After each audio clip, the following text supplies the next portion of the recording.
दिन कुछ भी हो, अपनी सुबह की शुरुआत तो ईश्वर के साथ ही होती है और शिव के साथ अपनी सुबह की शुरुआत का एक अलग सा अंदाज और एक अलग सी शुद्धता मन और मन स्थिति को हमेशा सही दिशा पर, सही केंद्र बिंदु पर ले जाने के लिए भस्म की शुभ शुरुआत और अपनी जीवन की एक अलग सी शक्ति के साथ माँ के चरणों में नतमस्तक होते हुए मैं अपनी प्रत्येक दिन सुबह इसी अंदाज से लेकर चलता हूँ, क्योंकि नियम खुद के लिए है और खुद की नियमों के साथ जब सुबह की शुद्धता और सूर्यदेव के साथ आराधना और सूर्य के प्रति अपनी जीवन का समर्पण होता है तो जीवन की एक अलग सी शैली, जीवन की एक अलग सी मुस्कुराहट, जीवन में एक अलग सी विश्वास और अंतःमन की आत्मविश्वास जीवन को शुद्ध विचारों के साथ बहुत ही खूबसूरत देती है।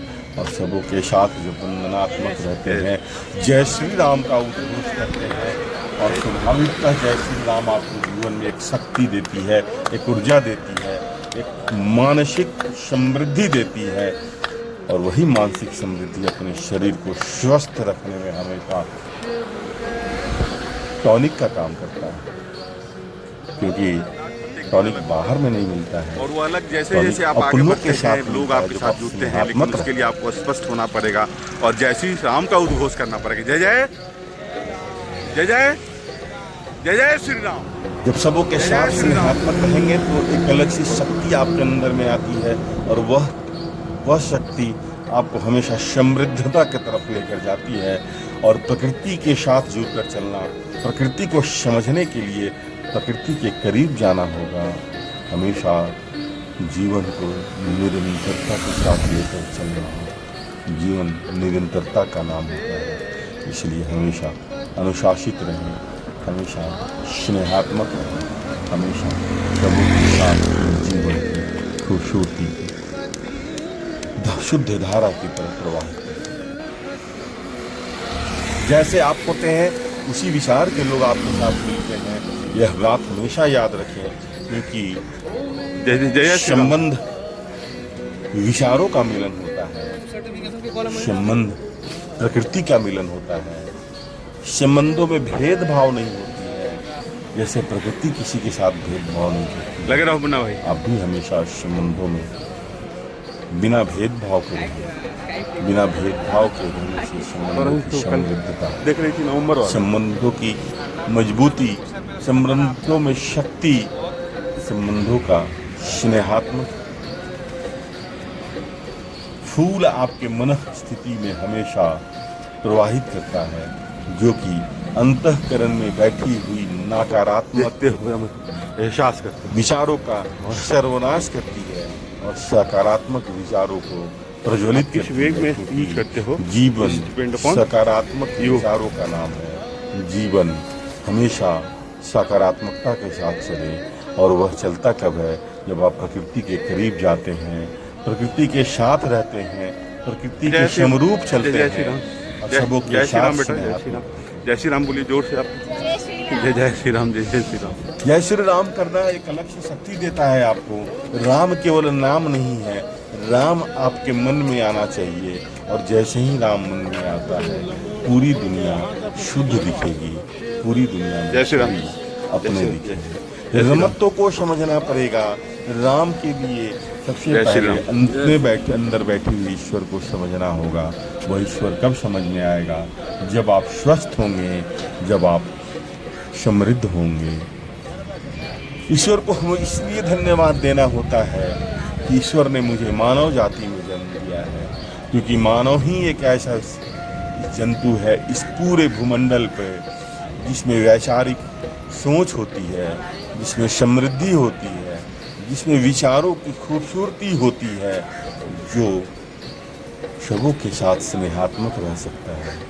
मानव उसी का नाम है।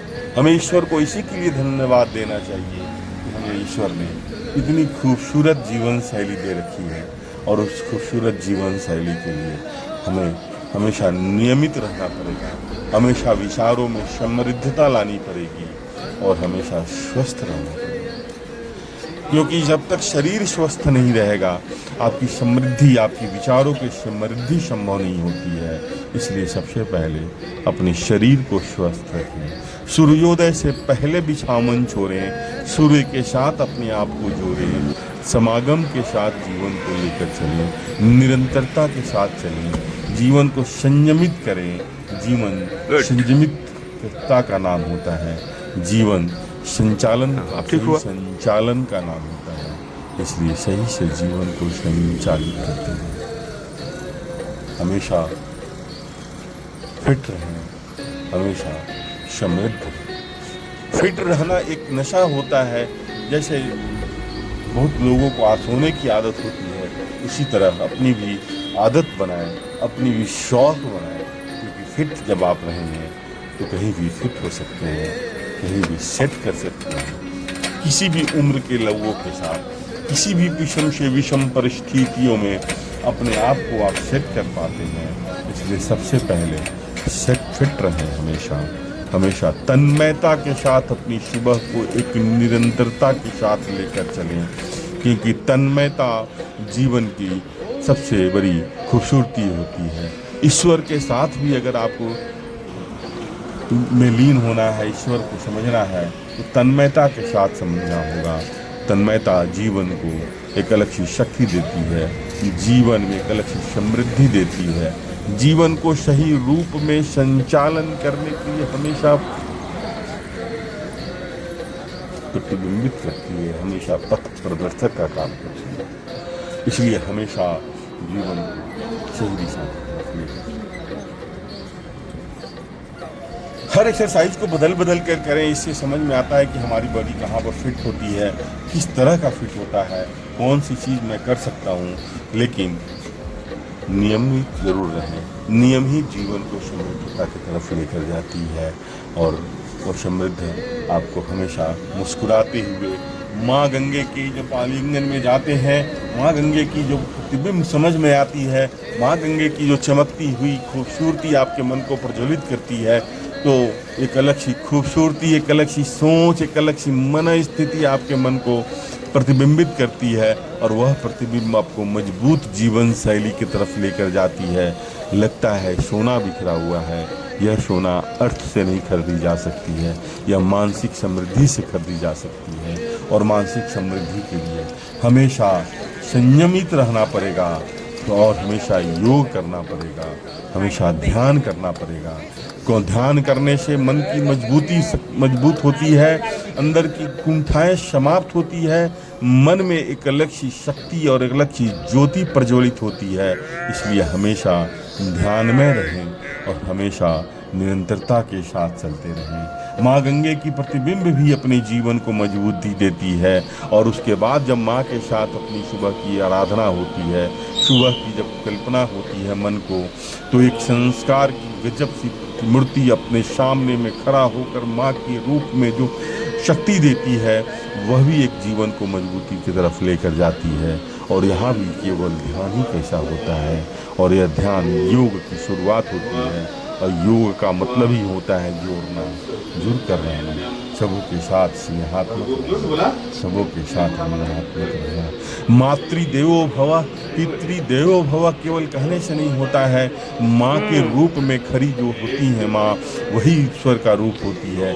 क्योंकि जीवन इसी से शुरू होता है और यही समाप्त होता है। जीवन की चक्र, जीवन की पहली, जीवन की अनंत गति यही समाप्त होती है माँ के चरणों में, माँ के साथ स्नेहात्मक, वंदनात्मक, मुस्कुराती हुई सुबह प्रत्येक दिन इसी अंदाज से चलती है।